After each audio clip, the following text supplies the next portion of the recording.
Hello बच्चों, पिछले class में हमने डिस्कस किया magnetic field due to a straight current carrying conductor. आज स्ट्रेट करंट कैरिंग कंडक्टर पर कुछ इम्पोर्टेंट क्वेश्चंस न्यूमेरिकल्स डिस्कस करेंगे। तो जब स्ट्रेट करंट कैरिंग कंडक्टर हमने डिस्कस किया था तो इसमें 4-5 फॉर्मूलाज हैं, वो एग्जैक्टली माइंड में क्लियर रहना चाहिए।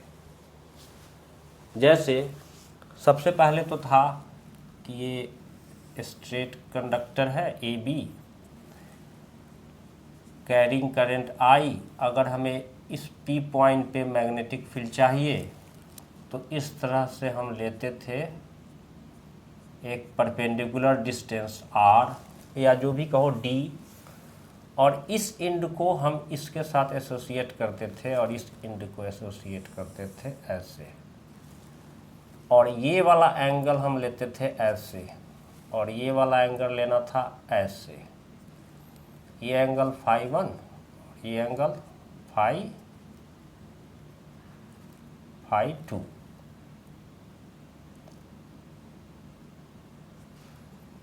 अब ये आर है या डी है, कुछ भी हो, लेकिन ये जो डिस्टेंस है ये परपेंडिकुलर डिस्टेंस था। तो हमारे पास फॉर्मूला आया था B = μ0/4π I divided by r sine φ1 plus sine φ2। ये एक पहला फॉर्मूला था। करंट इसमें I है। अब इसमें हमने दूसरा केस किया था कि अगर conductor A B is infinite और पॉइंट पी जो है, जैसे ए बी जो है वो इनफाइनाइट है, ऐसे है और इधर भी, तो इसके कारण पॉइंट पी अगर कहीं पे बीच में होगा, मिडिल में, तो ये भी हो जाता था 90, φ1 भी 90 हो जाता था, φ2 भी 90 हो जाता था। तो फॉर्मूला आया था B = μ0/4π 2I/r। ये सेकेंड फॉर्मूला था। थर्ड फॉर्मूला में हमने कहा था कि अगर पॉइंट P जो है वो एक इंड के पास होगा, तो एक इंड के पास पॉइंट P होने का मतलब है कि सेमी इन्फिनिटी का कॉन्सेप्ट आ गया था। तो B तो एक एंगल 0 डिग्री, दूसरा 90 डिग्री, डिपेंडिंग एंड कि ये जो पॉइंट P है वो डी इंड के पास है या ए इंड के पास है। तो फॉर्मूला आया था μ0/4π I/r। ये 3 फॉर्मूला हमने बेसिकली डिस्कस किया था, लेकिन इसके साथ साथ अभी 1-2 और फॉर्मूलाज है जो डिस्कस कर लेने से आगे के क्वेश्चंस में दिक्कत नहीं होगा। जैसे ये वाला फॉर्मूला हम लगाते थे due to finite wire, finite length का वायर के लिए, फाइनाइट वायर के लिए।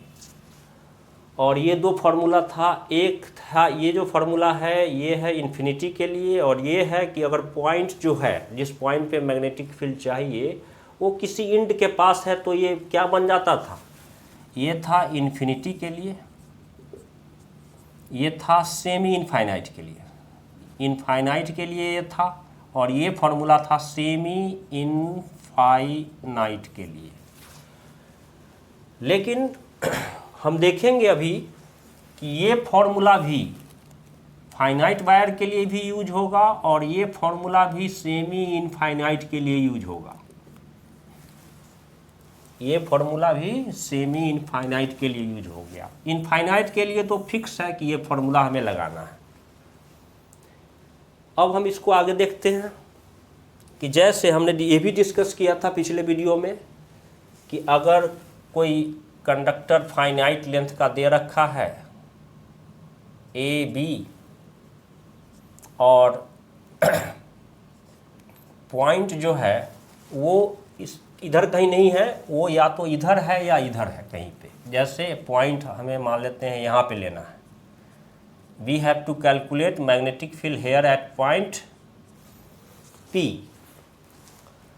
तो इसमें हमने डिस्कस किया था कि इस हमें तो फॉर्मूला में क्या ध्यान देना है, ये जो फॉर्मूला है इसमें R क्या है, R है पॉइंट P का कंडक्टर से परपेंडिकुलर डिस्टेंस, ये पहला बात। दूसरा चीज़ जो ध्यान देना है वो है कि φ1 और φ2 का मेजरमेंट कहाँ से हुआ है और कैसे हुआ है।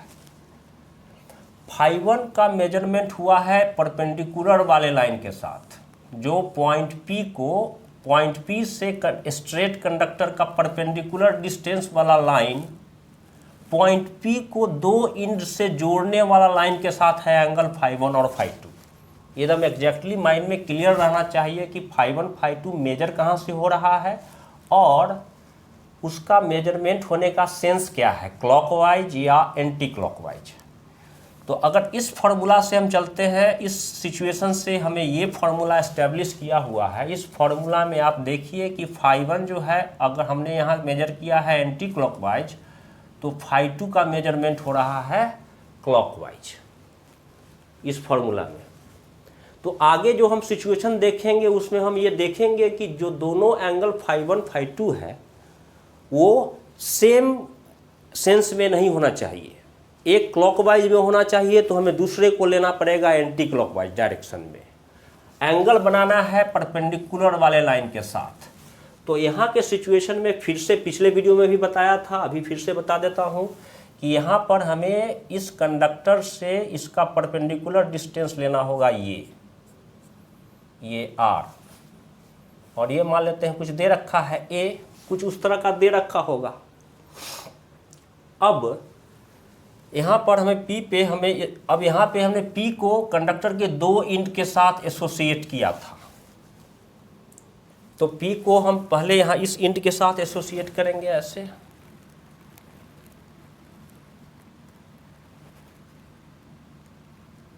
इस इंड के साथ एसोसिएट करेंगे ऐसे, और परपेंडिकुलर वाला के साथ एंगल मेजरमेंट करना है। तो अभी इसको ड्रॉ कर लेते हैं। परपेंडिकुलर वाला के साथ ये वाला जो पूरा का पूरा एंगल है, मान लेते हैं ये θ1 है, और ये वाला जो एंगल है, ये इंड जो है, ये एंगल जो है ये है, मान लेते हैं θ2। अब इस सिचुएशन को यहाँ के हिसाब से अगर हम देखते हैं तो यहाँ पर φ1 φ2 का जो मेजरमेंट हुआ था वो परपेंडिकुलर वाले लाइन से एक का मेजरमेंट हुआ था एंटी क्लॉकवाइज और दूसरे का मेजरमेंट हुआ था क्लॉकवाइज। यहाँ पर परपेंडिकुलर वाला लाइन हमारा ये है, परपेंडिकुलर वाला लाइन ये है, तो फार्मूला में हमें R यूज करना है, हमें A यूज नहीं करना है। R मिल जाएगा A के टर्म में, फार्मूला से यहाँ लगाएंगे तो R मिल जाएगा, ऑलरेडी बता चुका हूँ, cos थीटा ले लेंगे तो उससे R आ जाएगा A के टर्म में। अब यहाँ पे हम ये दो एंगल हमें है θ1 और θ2, या फिर इसको आप φ1 या φ2 कर लीजिए, या अल्फा या बीटा कुछ भी कर लीजिए। यहाँ पर हम एंगल कुछ भी लिख सकते हैं, अल्फा बीटा θ1 θ2। बस कंसेप्ट यही है कि अगर हमने लिया है इसको φ2 और अगर इसको लिया है φ1 कुछ भी, तो ये वाला एंगल जो है ये मेजर हो रहा है कैसे, ये वाला एंगल मेजर हो रहा है जैसे ये हो रहा था φ2। देखो यहाँ से एनालाइज करो, ये इंड A है, ये इंड B है, तो P और B और परपेंडिकुलर वाला लाइन कितना एंगल बना रहा था φ2। तो P है, B है, और परपेंडिकुलर वाला लाइन कितना एंगल बना रहा है φ2, और φ2 का मेजरमेंट का सेंस क्या है, क्लॉकवाइज है जैसे यहाँ था। लेकिन यहाँ φ1 जो है, φ1 तो हमने लिया है किसके साथ, P और A के साथ। तो P यहाँ है, A यहाँ है, और परपेंडिकुलर वाला लाइन जो है उससे हम जा रहे हैं AP के तरफ। परपेंडिकुलर वाला लाइन से हम AP वाले के तरफ गए थे, तो हम कैसे हमारा एंगल ट्रेस हुआ था, एंटी क्लॉकवाइज। लेकिन यहाँ पर हमें एंगल का स्टार्टिंग कहाँ से करना है, मेजरमेंट का स्टार्टिंग परपेंडिकुलर वाला के साथ, यहाँ से नहीं करना है। परपेंडिकुलर वाला के साथ जब हम जा रहे हैं तो हम किस तरह से एंगल ट्रेस कर रहे हैं, ये एंगल भी क्लॉकवाइज हो रहा है, ये एंगल भी क्लॉकवाइज हो रहा है। तो ये एंगल तो हमारे फार्मूला को सूट कर रहा है। φ2 जो है वो तो पॉजिटिव है और वो हमें सूट कर रहा है ऑलरेडी, लेकिन φ1 जो था इस फार्मूला में, तो यहाँ पर बेसिक कंसेप्ट यही है कि आपको लेना है स्ट्रेट कंडक्टर से पॉइंट P जहाँ पे मैग्नेटिक फील्ड चाहिए उसका परपेंडिकुलर डिस्टेंस लेना है, पहली बात।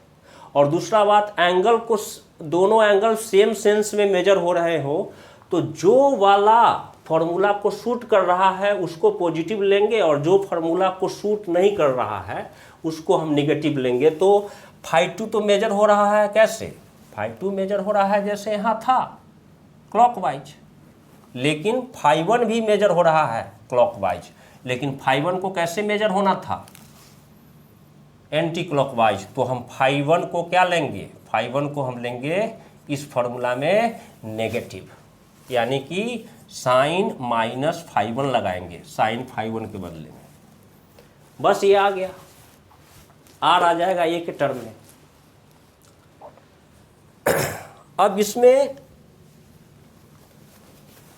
ये एक सिचुएशन है। अब दूसरा सिचुएशन भी देख लेते हैं कि जैसे मैंने कहा कि ये जो फॉर्मूला है ये फाइनाइट वायर के लिए भी लगेगा और ये सेमी इनफाइनाइट के लिए भी लगेगा। सेमी इनफाइनाइट के लिए कब लगेगा, जैसे अगर ऐसे दे रखा है ये ओरिजिन है या कुछ है, यहाँ से करंट है और सिर्फ एक तरफ इनफाइनाइट, और पॉइंट जो है वो इसके इंड के पास है, यहाँ या यहाँ, तो ये हो गया सेमी इनफाइनाइट का केस और फॉर्मूला ये लगेगा। अगर हमें पॉइंट P यहाँ पे P1 पे निकालना है मैग्नेटिक फील्ड इसके कारण, या P2 पे निकालना है इंड के पास है, तब तो सेमी इनफाइनाइट का जो ये फॉर्मूला है ये लगेगा। लेकिन फाइनाइट वायर वाला फॉर्मूला भी सेमी इनफाइनाइट में लगेगा, तब लगेगा जब ये पॉइंट P जो है वो कहीं यहाँ पे होगा, इंड के पास नहीं होगा, तब ये फॉर्मूला नहीं लगेगा, तब लगेगा ये वाला फॉर्मूला। अब ये फॉर्मूला कैसे लगेगा,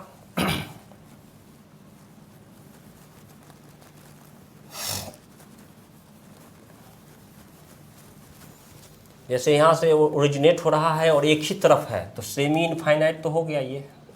अब इस पॉइंट पे चाहिए तो जैसे हम करते थे, इस पॉइंट को हम एसोसिएट करेंगे एक इंड के साथ, परपेंडिकुलर डिस्टेंस चाहिए होगा हमें, आर चाहिए होगा या डी कहो जो कहो, हमें ये परपेंडिकुलर डिस्टेंस चाहिए होगा, ये वाला डिस्टेंस, और ये एंगल फिर कुछ होगा, मान लेते हैं ये एंगल है φ1, जैसे यहाँ है P है यहाँ, और ये वाला एंगल जो है ये तो कहाँ पे मीट करेगा, ये तो पैरेलल लेना पड़ेगा इसके ऐसे, ये है φ2 और φ2 क्या लेना है आपको 90 डिग्री। तो सिचुएशन के अकॉर्डिंग दो बातें माइंड में रखनी है कि अगर पॉइंट P इंड के पास नहीं है तो ये वाला फार्मूला नहीं लगेगा, यही फार्मूला लगेगा। और इसमें एक एंगल तो मेजरेबल होगा, दूसरा एंगल 90 डिग्री होगा क्योंकि ये इन्फिनिटी पे जाकर के मीट करेगा। बस, तो यहाँ पर प्लस माइनस लेने का कोई सेंस ही नहीं है क्योंकि एक एंगल तो ऑलरेडी क्या हो गया, ये 90 डिग्री हो गया, और यहाँ पर ये जो कंडीशन था बेस लाइन के साथ जो परपेंडिकुलर वाला लाइन है उससे ये ऐसे मेजर हो रहा है और ये ऐसे मेजर हो रहा है, दोनों का measurement anti clock opposite sense में हो रहा है। फार्मूला इज टोटली वैलिड, यहाँ पर प्लस माइनस का कोई लफड़ा ही नहीं है। प्लस माइनस का लफड़ा तब होता है जब परपेंडिकुलर लाइन वाला के साथ एक एंगल का मेजरमेंट, दोनों एंगल का मेजरमेंट या तो क्लॉकवाइज में करना पड़ रहा हो या एंटी क्लॉकवाइज में करना पड़ रहा हो। तो ये बात है बेसिक। अब एक और केस है, जैसे मान लेते हैं ऐसे दे रखा है कंडक्टर एक्स वाई, इसमें करंट आई है। करंट के डायरेक्शन के बारे में बताया था कि करंट के डायरेक्शन को ऐसे होने से या डाउनवर्ड इस तरफ होने से उसके मैग्नेटिक फील्ड के डायरेक्शन में फ़र्क पड़ेगा। ये मैग्नीट्यूड का फॉर्मूला है, इसमें कोई फ़र्क करंट के डायरेक्शन से नहीं होगा, डायरेक्शन में चेंज होगा। तो मान लेते हैं कि अब यहाँ पे हमें इस P पॉइंट पे मैग्नेटिक फील्ड निकालना है इसके कारण। तो हमें तो लेना पड़ेगा परपेंडिकुलर डिस्टेंस, तो इसको प्रोसीड करेंगे ऐसे और हमें ये डिस्टेंस कैलकुलेट करना होगा। तो क्वेश्चन में कुछ दे रखा होगा, उससे हमें D मिलेगा और एक इंड के साथ ये एंगल हो गया और दूसरा इंड के साथ ये एंगल हो गया। तो यहाँ मेजरमेंट कहाँ से करना है एंगल का? परपेंडिकुलर लाइन वाले के साथ। तो ये एंगल भी हो रहा है मेजरमेंट ऐसे, ये एंगल भी मेजरमेंट हो रहा है ऐसे।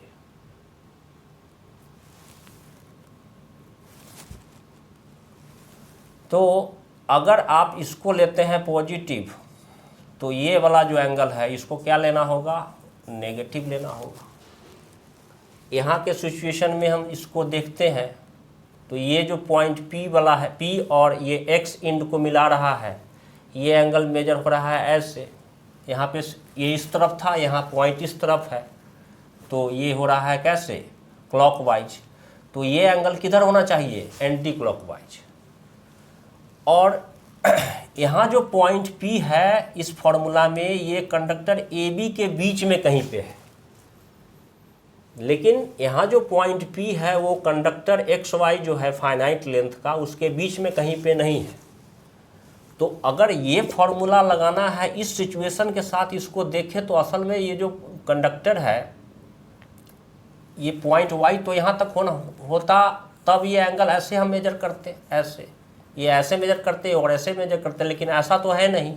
तो ये फॉर्मूला एग्जैक्टली लगता अगर ये Y इंड जो है वो यहाँ तक होता तो, लेकिन Y तो यहीं तक है, तो ये वाला एंगल आपको क्या लेना है?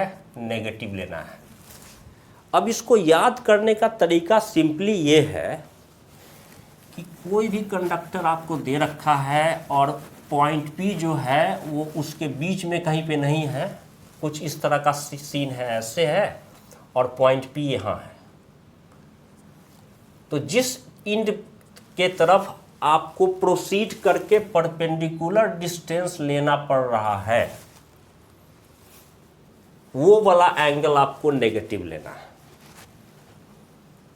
अब जैसे ये है परपेंडिकुलर डिस्टेंस के साथ ये हुआ और ये इंड हो गया, एक इंड A हुआ, एक इंड B हुआ और ये ऐसे हुआ। एक इंड जो है परपेंडिकुलर वाले के साथ ये एंगल बना रहा है, दूसरा इंड जो है वो ये एंगल बना रहा है। एंगल का मेजरमेंट हमें परपेंडिकुलर लाइंस के साथ ऐसे करना है, ऐसे नहीं करना है, ऐसे। इससे चल रहे हैं और इससे चल रहे हैं, दोनों एंगल हमें कैसा लेना पड़ रहा है? क्लॉकवाइज। एंगल का मेजरमेंट परपेंडिकुलर लाइन वाले से करना है। ये जो ट्रेस करना है एंगल वो परपेंडिकुलर लाइन वाले से करना है, स्टार्ट यहाँ से करना है, ऐसे नहीं करेंगे, ऐसे करेंगे। तो ये दोनों एंगल हो रहा है सेम सेंस में। तो ये जो है इंड जिसको प्रोसीड कर रहे हैं इसका वाला एंगल को आप नेगेटिव ले लीजिए, बस। सॉरी, ये वाला एंगल नेगेटिव ले लीजिए, क्योंकि ये इस वाले इंड को आपको प्रोसीड करना पड़ रहा था। पिछले क्लास में भी समझाया हूँ और अभी भी इसको बता दिया हूँ, ध्यान से अगर इसको ऑब्जर्व करोगे तो समझ में आ जाएगा।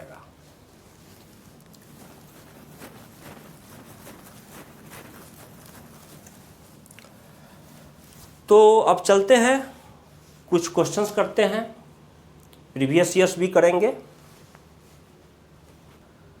अब ये क्वेश्चन है, find magnetic field at P due to a straight line segment AB of length 6 cm carrying a current of 5 ampere as shown in figure।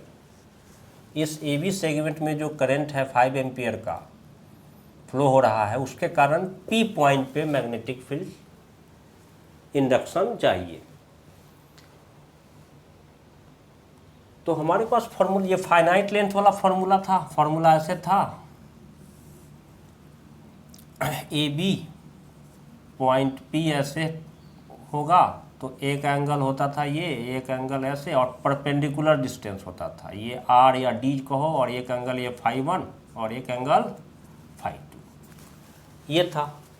तो फॉर्मूला क्या था, ऐसे था। तो फॉर्मूला था B = μ0/4π I by perpendicular distance मान लेते हैं D है, और ये था साइन φ1 प्लस साइन φ2। तो यहाँ पर हमें क्या चाहिए, हमें चाहिए एक तो हमें ये स्ट्रेट कंडक्टर से ये परपेंडिकुलर डिस्टेंस मेजर करना होगा, और दूसरा ये दोनों एंगल्स जो पॉइंट P इंड A और इंड B के साथ बना रहा है। कौन सा लाइन, परपेंडिकुलर वाला लाइन, अभी बताया हूँ। तो यहाँ पे ये लेंथ तो मिल जाएगा, यहाँ से यहाँ तक का जो ये जो डिस्टेंस है ये तो हो जाएगा 3 सेंटीमीटर, और ये जो पॉइंट P है वो बिल्कुल, ये जो लाइन है वो बिल्कुल बीच में है, क्योंकि ये भी 5 सेंटीमीटर है, ये भी 5 सेंटीमीटर है।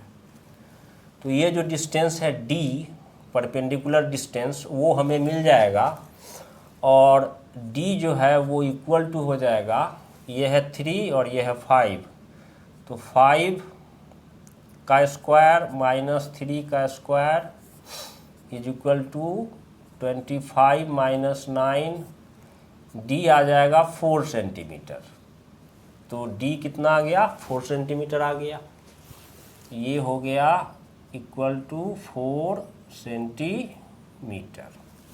अब एंगल की बात करेंगे तो यहाँ तो ये दोनों एंगल जो होंगे वो सेम होंगे, और यहाँ तो कुछ उस तरह का है ही नहीं, कंडीशन फुलफिल हो रहा है φ1 φ2 का। दोनों एंगल जो है वो अपोजिट सेंस में मेजर हो रहे हैं जो होता है।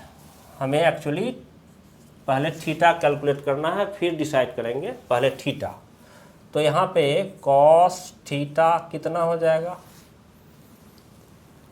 4/5। तो साइन थीटा कितना हो जाएगा, साइन थीटा हो जाएगा 3/5। साइन थीटा आ गया, क्योंकि फॉर्मूला में साइन थीटा होता है। साइन थीटा मिल गया, D मिल गया, लेकिन D को चेंज करेंगे तो 4/100 मीटर हो गया। अब ये भी है, ये है φ1 और ये भी है φ2, और ये भी थीटा है, और φ1 भी थीटा है। तो B कितना हो जाएगा, B हो जाएगा μ0/4π I। μ0/4π का मतलब क्या हो जाएगा, 10⁻⁻7। I कितना है, क्वेश्चन में दे रखा है I है कितना, 5 एम्पियर। तो ये हो गया 5/D। D सेंटीमीटर में है, याद रखना है। इसको चेंज करेंगे तो हो जाएगा 4/100, वो ऊपर चला जाएगा। साइन φ1 यानी कि साइन थीटा लेना है, क्योंकि φ1 भी थीटा है, φ2 भी थीटा है। तो ये आ जाएगा 2 साइन थीटा, यानी कि 2 और साइन थीटा कितना हो जाएगा, 3/5। 2 × 3/5। अरे साइन φ1 यानी कि साइन थीटा 3/5 प्लस 3/5, 2 × 3/5 हो गया। 5 से 5 कैंसिल हो गया। ये कितना आ गया, 10⁻⁻7 है, ये 100 ऊपर चला जाएगा, कितना हो जाएगा 10⁻⁻5। और फिर ये 2 है और ये 4 है, 2 हो जाएगा 3/2। 100 तो हमने एडजस्ट कर लिया, क्या हो जाएगा टेस्ला, यानी कि 1.5 इंटू 10⁻⁻5 टेस्ला। सिचुएशन में ये हमने इस तरह से एडजस्ट किया, आंसर आ गया। अगर हम डायरेक्शन की बात करें तो आइडियल क्रॉस आर लगा सकते हैं या राइट हैंड थंब रूल भी लगा सकते हैं। ऐसे आइडियल क्रॉस आर कंडक्टर के लिए लगाएंगे तो आई है और आर होता है ये, यानी कि डी वेक्टर की बात करेंगे तो आई ऐसे है, डी की तरफ करेंगे, किधर हो जाएगा, आउटवर्ड्स, आउटवर्ड्स, यानी कि perpendicular to the plane of the board outwards. अगर हम लगाते हैं ये वाला rule, right hand thumb rule, तो ऐसे पकड़ेंगे, इस पॉइंट पे हम टेंजेंट लेंगे तो किधर हो जाएगा, circle field, magnetic field lines तो ऐसे बनेंगे ना सर्कल्स में, तो ये कर्ल हो रहा है ऐसे, यहाँ पे इस पॉइंट पे ऐसे, ये हो गया। अब ये क्वेश्चन कर रहा है कि a current I flowing through an infinite wire A1 divides between two infinite wire, यहाँ से ये ऐसे बी जंक्शन पे ये डिवाइड हो जा रहा है A2 में और A3 में, और ये दोनों भी इनफाइनाइट है। The magnitude of the magnetic field at point O due to the current through the wires, इस वायर्स के इस सिस्टम के कारण O पॉइंट पे मैग्नेटिक फील्ड का मैग्नीट्यूड पूछ रहा है।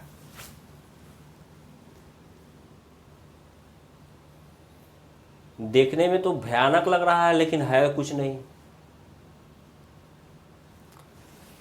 इस वायर A1 के कारण इस पॉइंट पे मैग्नेटिक फील्ड क्या होगा, इसी के एक्सिस पे लाई कर रहा है, B due to A1 0 at point O, क्योंकि इसी के एक्सिस पे लाई कर रहा है। ऑलरेडी हम लोग डिस्कस कर चुके हैं, किसी वायर के एक्सिस पे किसी भी पॉइंट पे, इधर या इधर, या और अगर थिन वायर है तो उसके हर पॉइंट पे एक्सिस पे किसी वायर के मैग्नेटिक फील्ड 0 होता है। तो BA1 0 हो गया। अब इसका बात करते हैं, तो ये है कैसे A2 है semi infinite originating from B, और पॉइंट जो है वो इसके इंड के पास है ऐसे, तो सेमी इनफाइनाइट वाला फॉर्मूला लगेगा। तो इसका डायरेक्शन कैसे हो जाएगा, I2 अगर मान लेते हैं ऐसे है, तो ये पॉइंट O ऐसे है, तो R2 वेक्टर तो ऐसे लेना होगा ना, तो कर्ल करेंगे, किधर हो जाएगा, इनवर्ड्स, किधर हो जाएगा, इनवर्ड्स।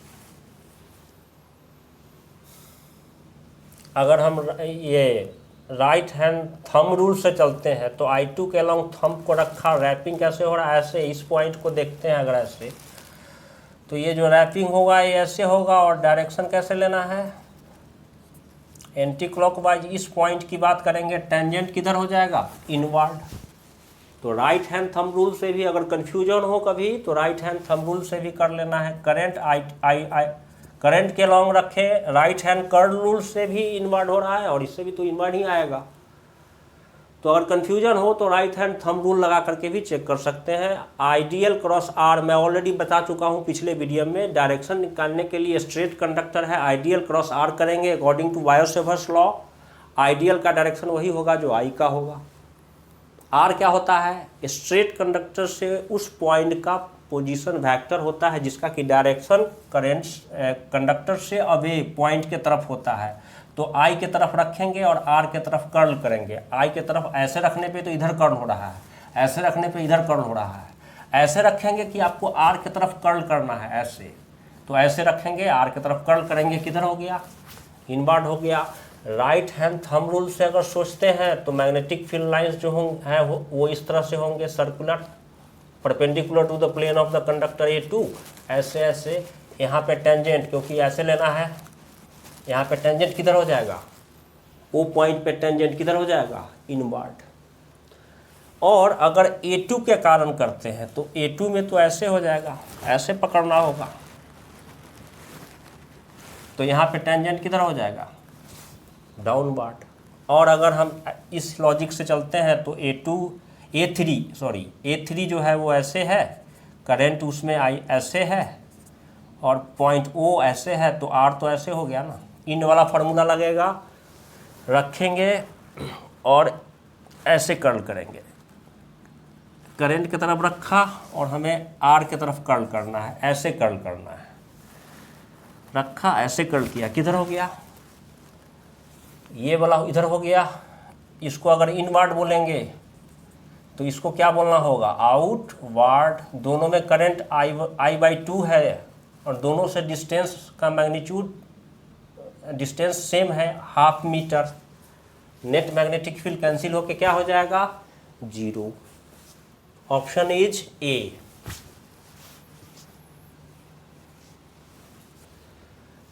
क्वेश्चन है, 2 long parallel wires are at a distance 2D apart. They carry steady equal currents flowing out of the plane of the paper as shown. The variation of magnetic field B along the line XX dash is given by। ये 4 options हैं। तो यहाँ पर direction analyse करना है due to the 2 conductors, और net magnetic field का variation दिखाना है along the line XX dash. अब पहले ये समझना है, ये जो 2 कंडक्टर्स हैं जिनमें करंट इक्वल है, equal current flowing out of the plane of paper. तो out of the plane of paper dot से दिखाया जाता है और क्रॉस से। मैग्नेटिक फील्ड भी अगर perpendicular to the plane of paper है तो उसको क्रॉस का मतलब होता है इनवर्ड, डॉट का मतलब होता है आउटवर्ड। करंट के लिए भी ऐसा ही है, करंट को भी डॉट और क्रॉस से दिखाते हैं। डॉट का मतलब है कि करंट का डायरेक्शन जो है वो आउटवर्ड है, क्रॉस का मतलब है कि स्ट्रेट कंडक्टर में जो करंट का डायरेक्शन है वो इनवर्ड है। तो यहाँ सीन ये है कि 2 कंडक्टर्स हैं, पैरेलल हैं। तो मान लेते हैं कि एक कंडक्टर जो है वो ऐसे है, डॉट यानी कि ऐसे है, करंट इसमें out of the plane of paper ऐसे है, और दूसरा ये है। दोनों में करंट सेम है। इसका नाम देता हूँ 1 और इसका नाम देता हूँ 2। और ये जो लाइन है, इस लाइन XX डैश पे हमें magnetic field, net magnetic field जो कंडक्टर 1 और कंडक्टर 2 के कारण होगा उसका वेरिएशन हमें चूज करना है। तो सबसे पहले इसमें भी करंट आई है, इसमें भी करंट आई है, बीच में यहाँ पे ये ऐसे है और ये भी, इसमें भी करंट ऐसे है। तो अगर इसकी बात करेंगे तो आइडियल मतलब I ऐसे है, और इस पॉइंट पे बात कर रहे हैं तो R ऐसे हो जाएगा। तो I ऐसे है आउटवर्ड और R ऐसे है, इस के कारण जो मैग्नेटिक I के तरफ रखेंगे और R के तरफ कर्ल करेंगे, किधर हो जाएगा, I के तरफ रखा आउटवर्ड, फिंगर को curl, right hand curl rule का बात कर रहा हूँ। तो आइडियल क्रॉस आर बताया हूँ, आइडियल क्रॉस आर मतलब I cross R straight conductor के लिए। I R कैसे हो जाएगा, कंडक्टर से, कंडक्टर ऐसे है, पॉइंट P, यहाँ पे हमें चाहिए मैग्नेटिक फील्ड की बात हो रही है, तो R हो जाएगा अवे, कंडक्टर से अवे टुवर्ड्स द पॉइंट, किधर हो गया, इधर हो गया। B1 ऐसे हो गया, और इसके कारण करंट इसमें भी ऐसे है, लेकिन इसके लिए R ऐसे हो जाएगा। तो ऐसे करना होगा, तो इसके कारण कैसे हो जाएगा, ऐसे हो जाएगा। B2 जस्ट अपोजिट हो जाएगा B1 के, और दोनों से सेम डिस्टेंस पे सेंटर की बात हो रही है, इस पॉइंट की बात हो रही है, जो कि कंडक्टर, दोनों कंडक्टर से सेम डिस्टेंस पे है, बीचों बीच। तो यहाँ पर नेट मैग्नेटिक फील्ड क्या होगा, 0 होगा।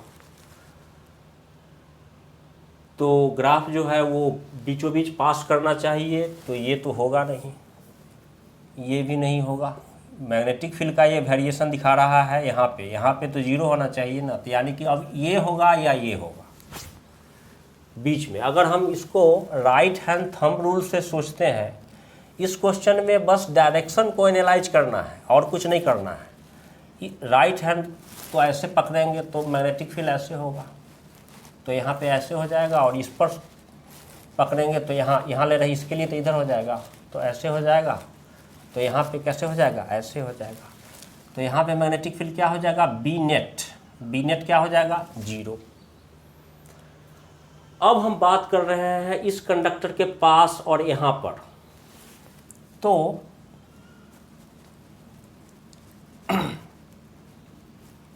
एक पॉइंट तो हमें मिल गया कि ग्राफ जो है वो यहाँ से बीच से पास होना चाहिए, बिल्कुल बीच में, दोनों कंडक्टर के बीच में नेट मैग्नेटिक फील्ड 0। अब कंडक्टर 1 के पास कोई पॉइंट ले लेते हैं, यहाँ ले लेते हैं। तो अभी हमने देखा इसके कारण किधर होगा, B1 ऐसे होगा, और इसके कारण किधर होगा,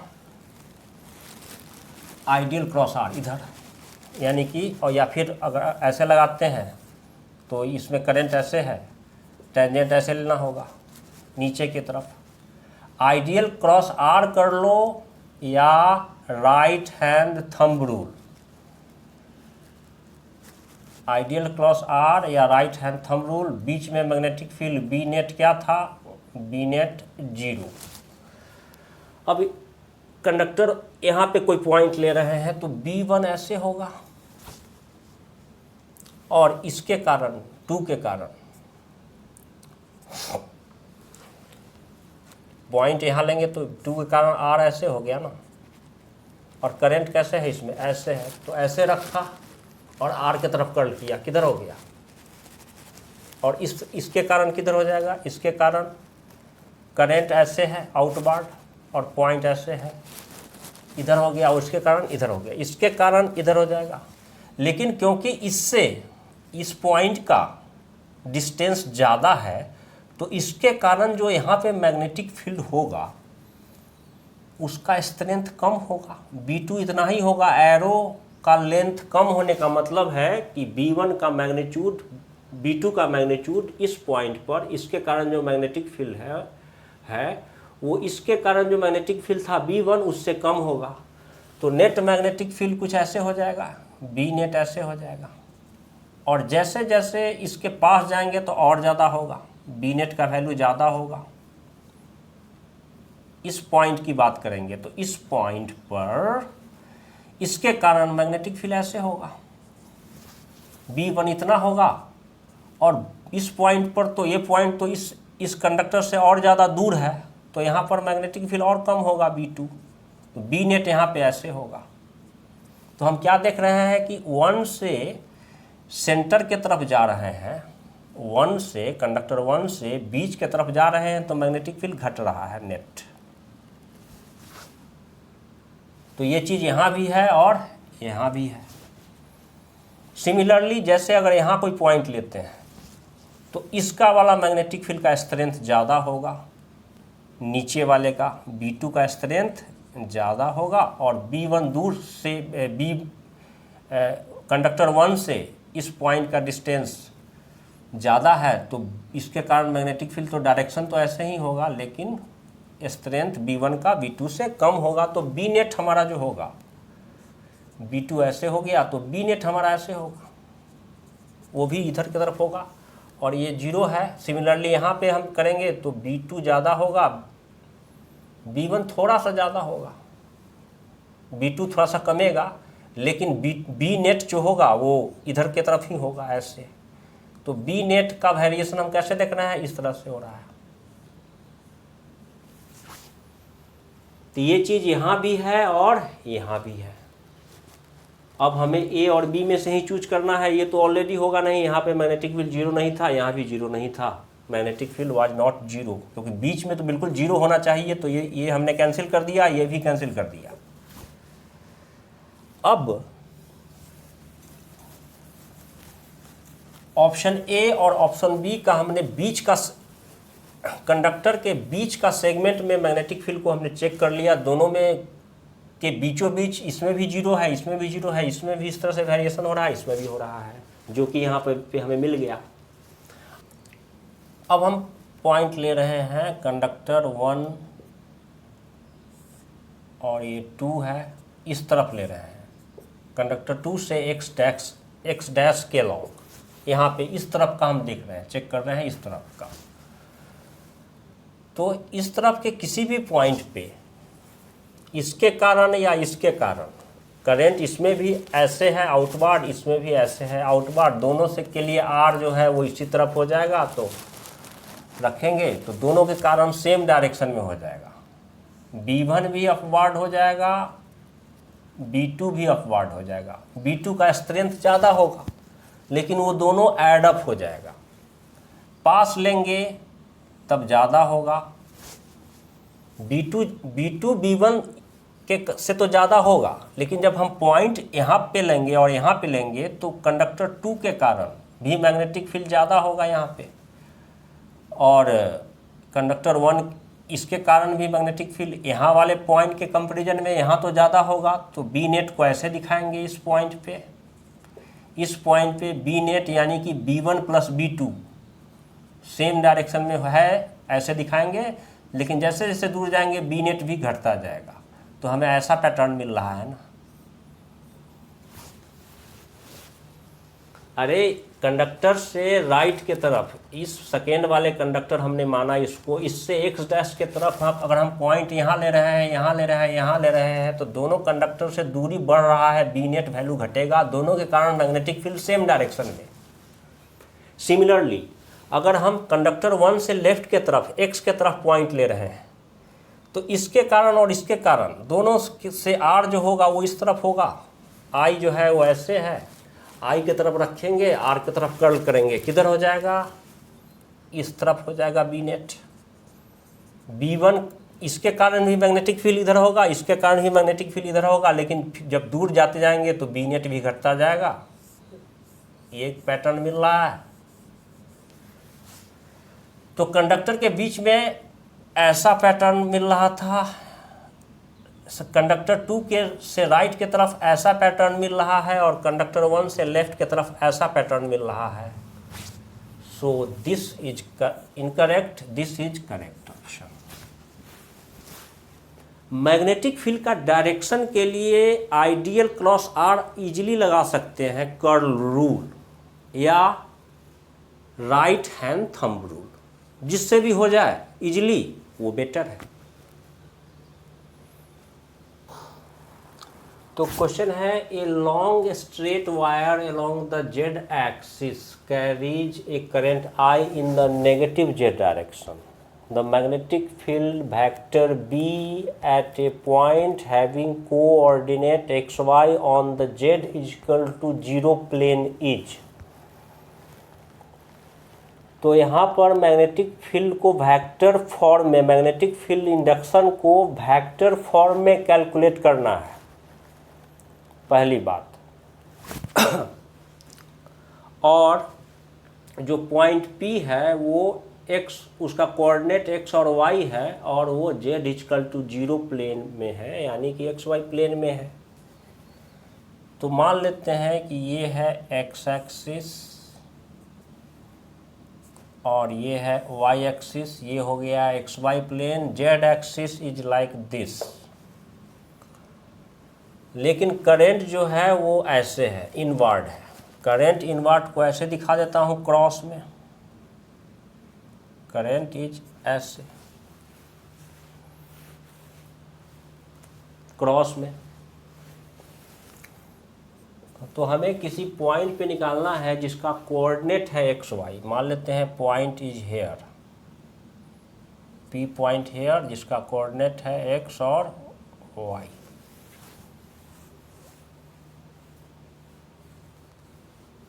तो मान लेते हैं कि ये जो है इसका पोजीशन वेक्टर जो है वो r है, पॉइंट P यहाँ है, ये वेक्टर जो है ये r है। क्योंकि हमें मैग्नेटिक फील्ड निकालना है P पे तो डिस्टेंस चाहिए होगा, और ये जो कंडक्टर है वो ऐसे है और करंट उसमें इनवर्ड है। माइनस जेड एक्सिस में। तो हम पॉइंट कहीं पे भी लेंगे, यहाँ पे तो ये डिस्टेंस आर हो जाएगा सिंपली उससे। तो मैग्नेटिक फील्ड फॉर्मूला जो है इनफाइनाइट है, लॉन्ग है, स्ट्रेट वायर है, तो इनफाइनाइट वाला फॉर्मूला लगेगा।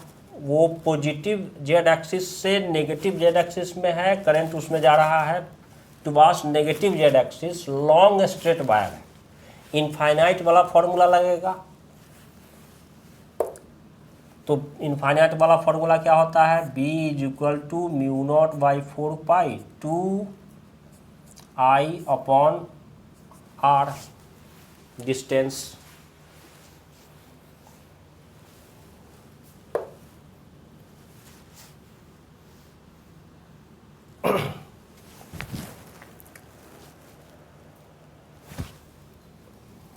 तो ये P पॉइंट का कोऑर्डिनेट x और y है, तो ये है हो जाएगा x और ये कितना हो जाएगा y। मैग्नेटिक फील्ड का मैग्नीट्यूड तो इतना आ गया, लेकिन ऑप्शन में वेक्टर फॉर्म में मैग्नेटिक फील्ड चाहिए। तो यहाँ पर पहले मैग्नेटिक फील्ड का डायरेक्शन को एनालाइज करते हैं। कंडक्टर जो है वो ऐसे है और मैग्नेटिक फील्ड का डायरेक्शन किधर है, सॉरी करंट किधर है, इनवर्ड, और आर ऐसे है, आर कैसे है, ऐसे है। तो करंट के तरफ रखेंगे फिंगर को और आर के तरफ कर्ल करेंगे। आर ऐसे है ना, करंट ऐसे है, आर ऐसे है, करंट इनवर्ड है, तो करंट के तरफ रखेंगे, आर के तरफ कर्ल करेंगे। तो ये जो थंब है ये कैसे हो जाएगा, करंट के तरफ रखा, करंट तो इनवर्ड है, आर ऐसे है, ऐसे रखना होगा, ऐसे होगा। तो ये थंब कैसे हो जाएगा, ऐसे, यानी कि मैग्नेटिक फील्ड जो होगा वो इस लाइन के परपेंडिकुलर ऐसे हो जाएगा। रिजल्टेंट मैग्नेटिक फील्ड वेक्टर जो हमें चाहिए B वेक्टर, वो ऐसे हो जाएगा। और वो जो है वो इस OP, अगर ये O है और ये P है, OP के क्या होगा, परपेंडिकुलर। इस लाइन R वेक्टर के परपेंडिकुलर ऐसे रखा और R ऐसे था, ऐसे कर्ल किया, किधर हो गया ना, ऐसे हो गया ना। थंब देखो। दूसरा,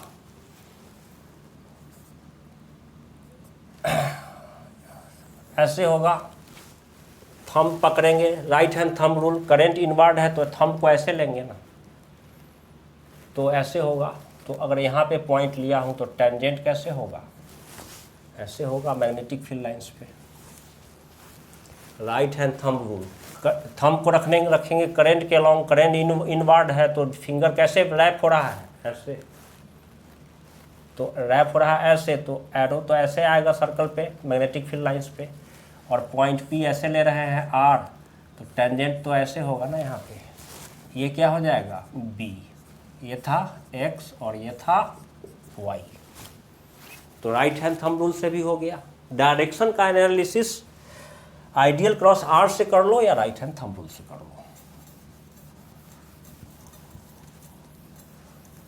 अब यहाँ पे R X और Y का रिलेशन के टर्म में आंसर है, R के टर्म में आंसर नहीं है।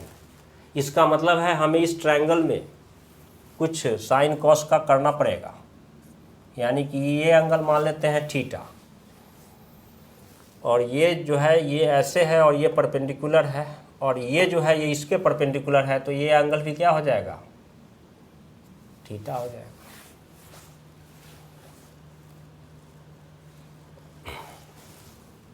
तो इस मैग्नेटिक फील्ड का कंपोनेंट x के अलॉन्ग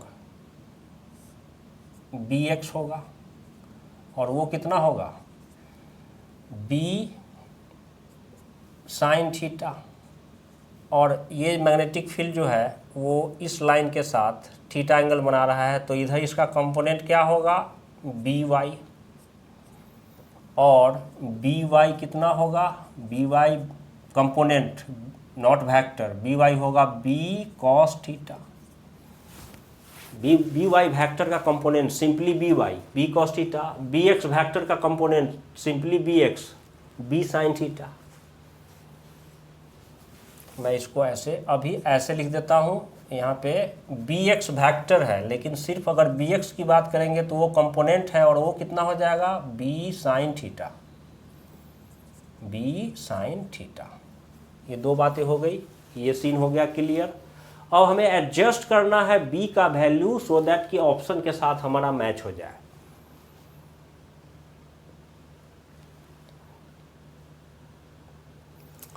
तो अगर हम कंपोनेंट फॉर्म में लिखना होगा हमें वेक्टर को, तो b वेक्टर को हम क्या लिखेंगे, बी एक्स आई कैप प्लस बी वाई, और ये तो माइनस इधर होता है आई कैप, और जे कैप तो इधर होता है, लेकिन ये जो बी वाई है ये तो नेगेटिव, अब इधर है नेगेटिव वाई एक्सिस के अलॉन्ग है, इधर तो माइनस जे कैप लेना होगा।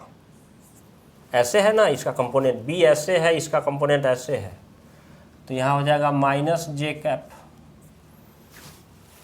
बी ऐसे है, बी जो है वो एक्स और वाई डैश के प्लेन में है, तो बी वाई तो ऐसे है, यानी कि माइनस जे कैप तो ऐसे लेना है। अब यहाँ पे इसका वैल्यू डालते हैं, और साइन थीटा कॉस थीटा कितना हो जाएगा यहाँ पे इस ट्रायंगल में साइन थीटा कितना हो जाएगा। ट्रायंगल कैसा है, ट्रायंगल ऐसे है, ये है थीटा, ये है आर, ये है एक्स और ये है वाई। साइन थीटा कितना हो जाएगा, sine theta is Y upon R and cos theta is X upon are.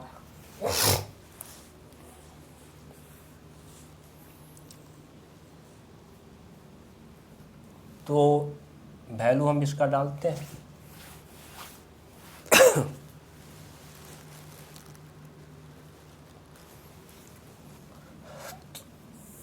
ये सारा हो गया कंसेप्ट। अब हम b का बात मैग्नीट्यूड में चलते हैं, तो b इक्वल टू क्या हो जाएगा, b वेक्टर इक्वल टू हो जाएगा बी एक्स का वैल्यू डालते हैं, तो बी एक्स क्या हो जाएगा, B sine theta I cap minus B Y है B cos theta J cap is equal to B common ले लेते हैं, तो sine theta I cap minus cos theta J cap हो जाएगा। बी का मैग्नीट्यूड है मैग्नेटिक फील्ड का, उसका वैल्यू यहाँ पुट करेंगे, तो बी का वैल्यू पुट करेंगे तो हो जाएगा mu not divided by 4 pi 2 I upon R, bracket B का वैल्यू डाल दिया, साइन थीटा का वैल्यू डालेंगे, तो sine theta equal to Y upon R I cap minus cos theta का वैल्यू एक्स अपॉन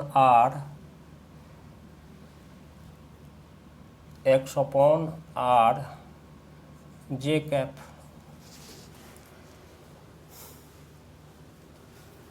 अब क्योंकि ऑप्शन में 4 पाई वाला नहीं है तो इसको कैंसिल करेंगे, 2 से ये क्या हो जाएगा, 4 कैंसिल होकर के 2 हो जाएगा।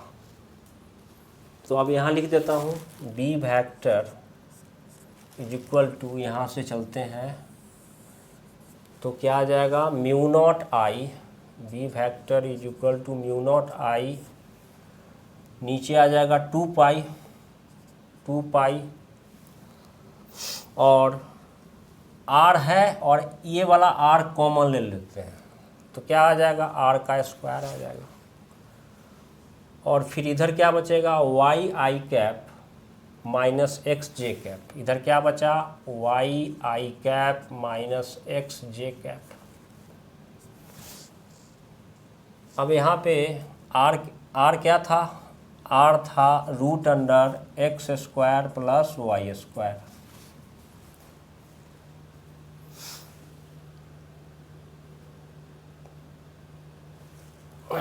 आर क्या था, आर था root under X square plus Y square, तो आर स्क्वायर क्या हो जाएगा, आर स्क्वायर हो जाएगा X square plus Y square यहाँ से। ये y था, ये x था और ये r था। तो r स्क्वायर के बदले में वैल्यू डालेंगे तो आ जाएगा mu not I Y I cap minus X J cap upon 2 pi r square के बदले में hypotenuse base perpendicular square plus base square X square plus Y square आ गया। Option is A. इसी क्वेश्चन में अगर मैग्नेट करंट रहता positive Z direction में, इसी क्वेश्चन में अगर करंट रहता पॉजिटिव जेड डायरेक्शन में तो और इस पॉइंट पे मैग्नेटिक फील्ड चाहिए होता तो करंट ऐसे लेते, ऐसे कर्ल करते, तो मैं ऐसे होता बी इस तरफ हो जाता, यानी कि इसके जस्ट अपोजिट इधर। तो फिर इसको ब्रेक करते कंपोनेंट में तो वाई वाला जे कैप वाला पॉजिटिव हो जाता और एक्स वाला क्या हो जाता, नेगेटिव हो जाता। तो यहाँ उल्टा हो जाता, बाकी ये सब सेम रहता, बस एक्स कंपोनेंट यानी कि आई कैप नेगेटिव में आता, यहाँ पर आई कैप पॉजिटिव में था और जे कैप नेगेटिव में था। ऐसे हो जाता मैग्नेटिक फील्ड। और फिर इसको कंपोनेंट में हम इधर लेते बी एक्स, इधर लेते बी वाई, और इस तरह से हमारा आंसर आता।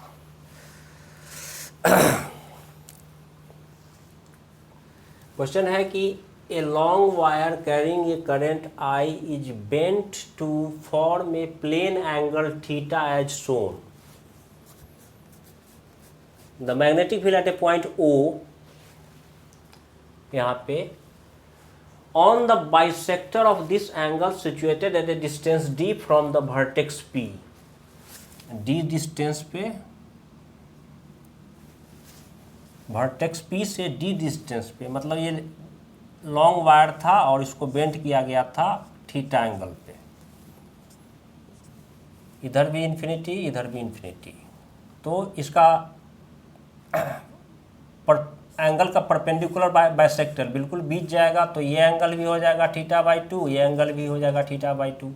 इस परपेंडिकुलर बाइसेक्टर पे डी डिस्टेंस पे पॉइंट ओ पे due to this arrangement magnetic field चाहिए।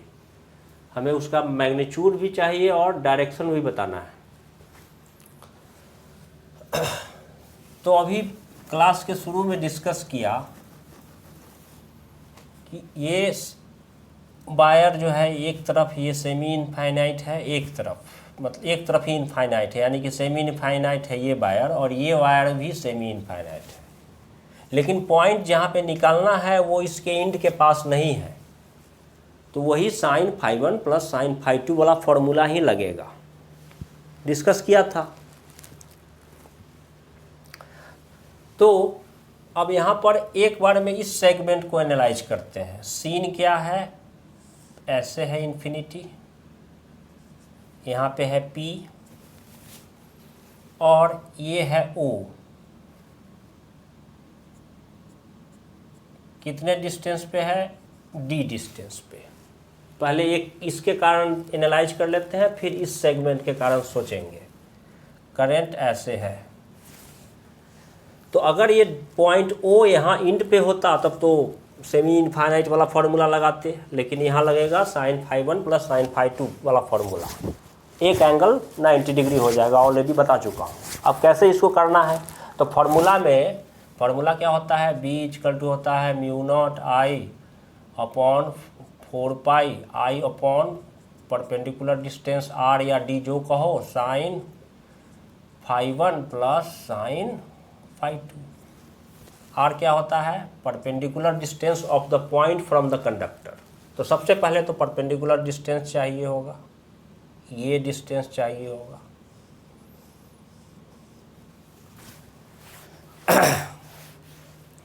और यहाँ पर ये वाला जो एंगल है P से O तक का, ये वाला जो एंगल है ये है θ/2।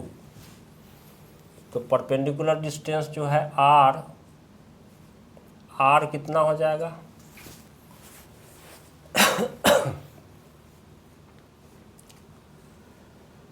Sign D sine theta by 2 हो जाएगा, because sine theta is equal to perpendicular by hypotenuse. तो यहाँ आर क्या है इस ट्रायंगल में, राइट ट्रायंगल में परपेंडिकुलर है आर, तो आर इक्वल टू हो गया डी साइन थीटा बाई 2। अब यहाँ पे ये एक एंगल होगा, पॉइंट को एक इंच से जोड़ रहा है, और दूसरा एंगल जो है वो तो इन्फिनिटी की तरफ चला जाएगा ना, तो ये एंगल कितना हो जाएगा 90 degree.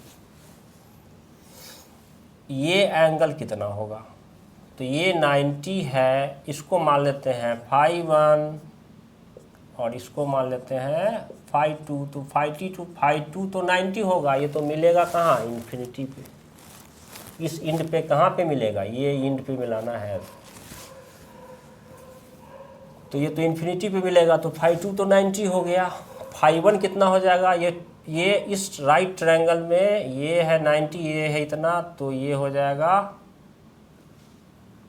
90 minus theta by 2 phi 1।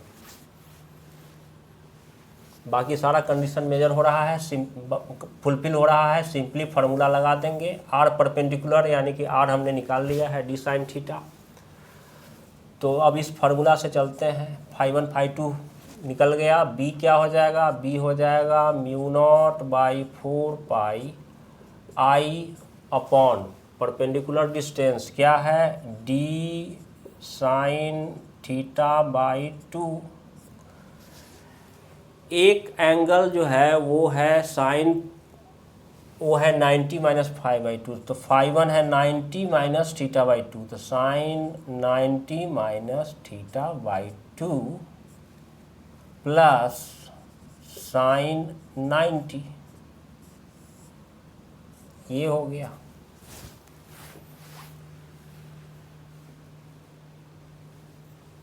और फिर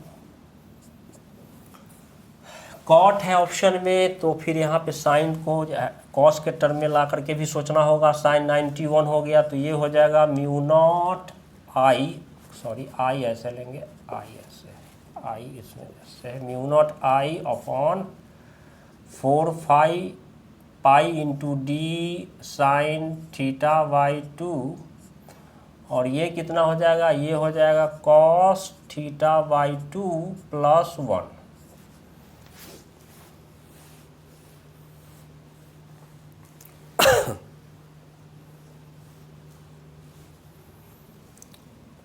अब यहाँ पे ऑप्शन में हम देख रहे हैं, तो ऑप्शन में थीटा बाई 2 भी है, थीटा बाई 4 भी है,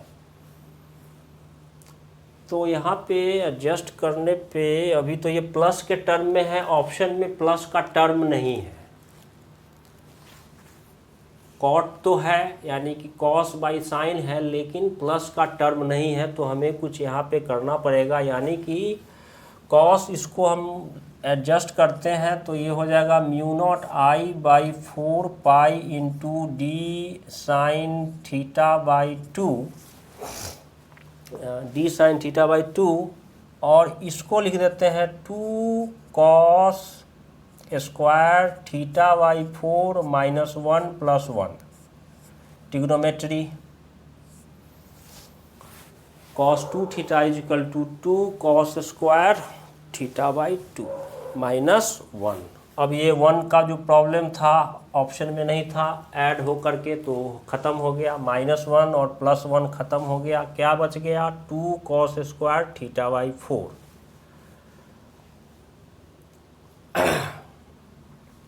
तो अब इसको आगे, इसका काम तो हो गया, तो b कितना आ गया, b आ गया म्यू नॉट आई, अच्छा यहाँ पे है 2 कॉस स्क्वायर थीटा बाई 4 और नीचे है साइन थीटा बाई 2, तो कॉट में लाने के लिए एंगल तो सेम होना चाहिए, तो यहाँ पे इसको साइन 2 थीटा का ट्रिग्नोमेट्री लगाते हैं, तो ये हो जाएगा mu not I upon 4 pi D, और साइन थीटा बाई 2 को लिख देते हैं 2 sign theta by 4 into cos theta by 4, और ऊपर में कितना है 2 cos square theta by 4।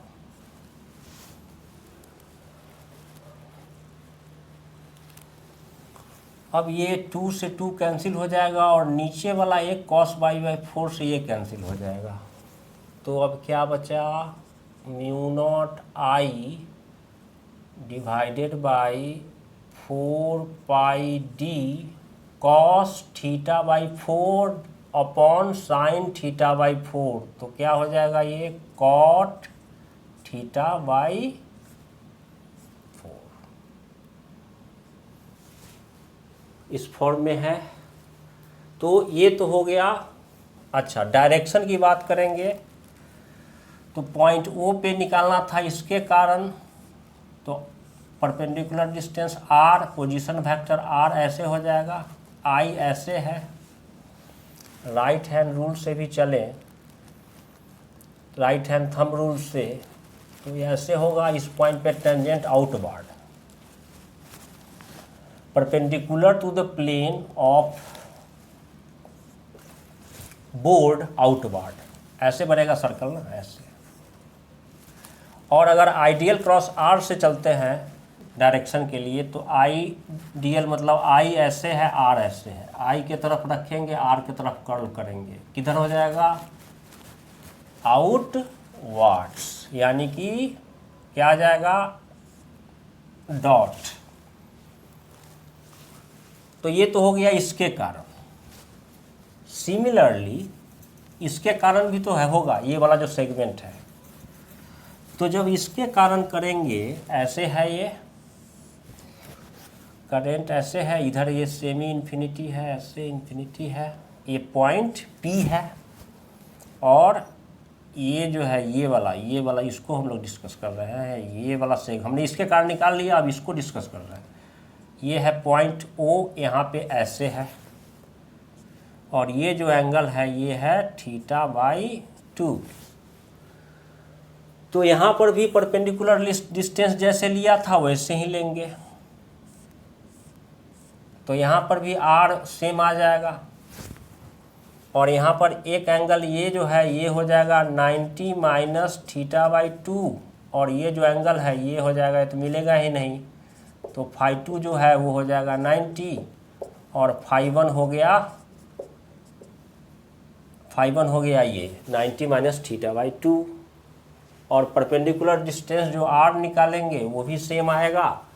Direction क्या बात करेंगे तो ऐसे है और आर ऐसे है, करंट ऐसे है तो ऐसे रखेंगे, आर के तरफ कर्ल करेंगे, किधर हो क्या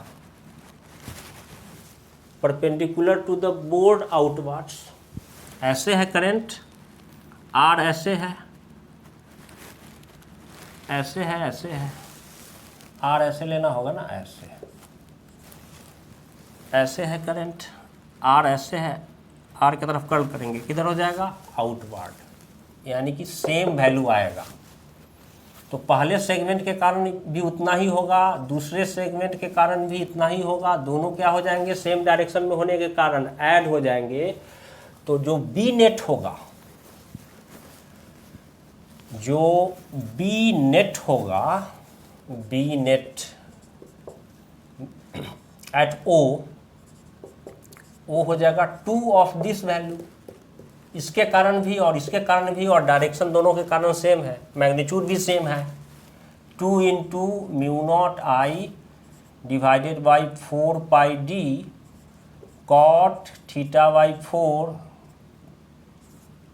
आउटवर्ड्स। 2 से ये 4 cancel, 2 mu not I by 2 pi D cot theta by 4 outwards. Option is B, B is correct option. तो शुरू में जो फॉर्मूला बताया हूं उस फॉर्मूला को अगर ध्यान से एनालाइज करेंगे, जो 4-5 तरीके बताया हूं, उसी पर किसी न किसी पे होगा क्वेश्चन बेस्ड। क्वेश्चन है the magnetic field at P due to current carrying wire as shown is. Current carrying wire ऐसे है, ऐसे होके ऐसे चला गया है I, और हमें इसके कारण P पॉइंट पे निकालना है। तो इसमें वही है एंगल का जो लेना है। एक तो है एक्सटेंड करके ऑलरेडी वैल्यू परपेंडिकुलर डिस्टेंस जो है क्वेश्चन में दे रखा है A, फार्मूला तो वही हमें लगाना है B equal to μ0/4π I upon R perpendicular sine φ1 plus sine φ2। इसके कारण तो होगा नहीं क्योंकि इसी के एक्सिस पे लाई कर रहा है। इसके कारण भी नहीं होगा, इसके कारण भी नहीं होगा, इसके कारण होगा, इस सेगमेंट के कारण होगा। तो अब यहाँ पे एंगल के लिए बता दिया हूँ। एंगल का मेजरमेंट करते हैं परपेंडिकुलर वाले लाइन से। तो एक एंगल जो है वो चलेंगे तो वो मेजर हो रहा है कैसे, क्लॉकवाइज। दूसरा एंगल भी परपेंडिकुलर वाला लाइन से मेजर करते हैं तो वो भी क्लॉकवाइज हो रहा है।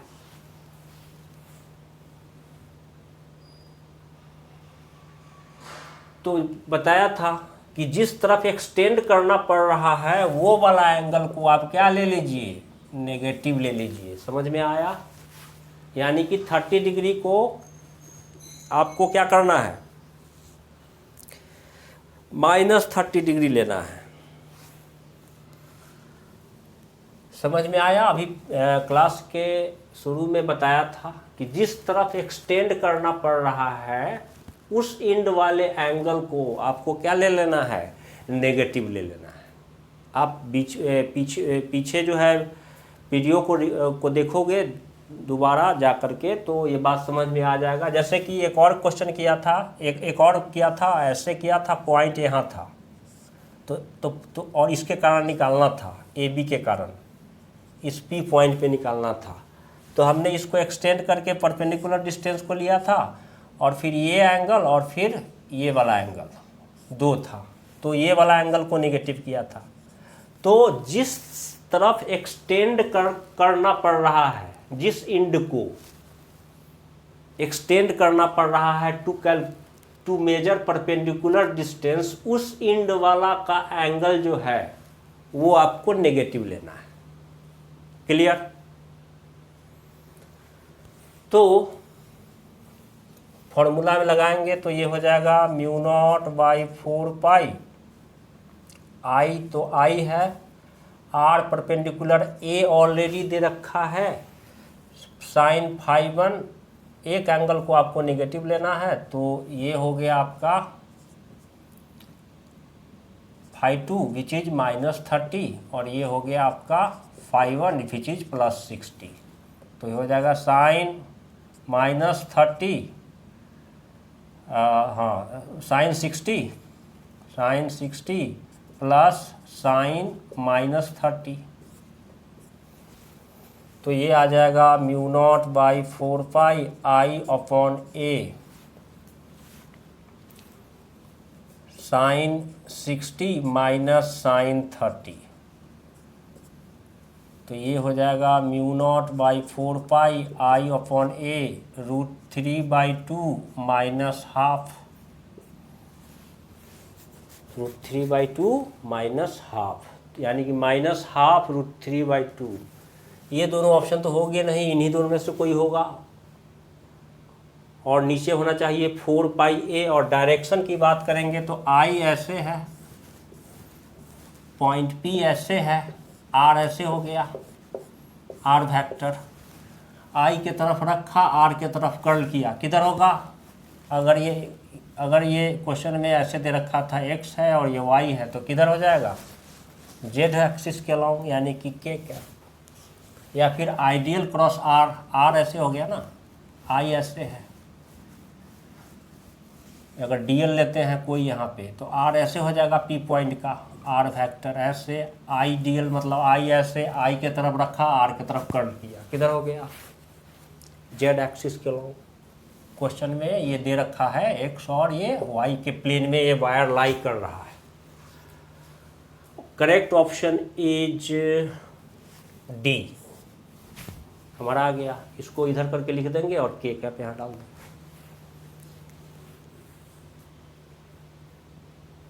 तो अब मिलते हैं नेक्स्ट वीडियो में, मैग्नेटिक फील्ड डिस्कस करेंगे due to a circular coil.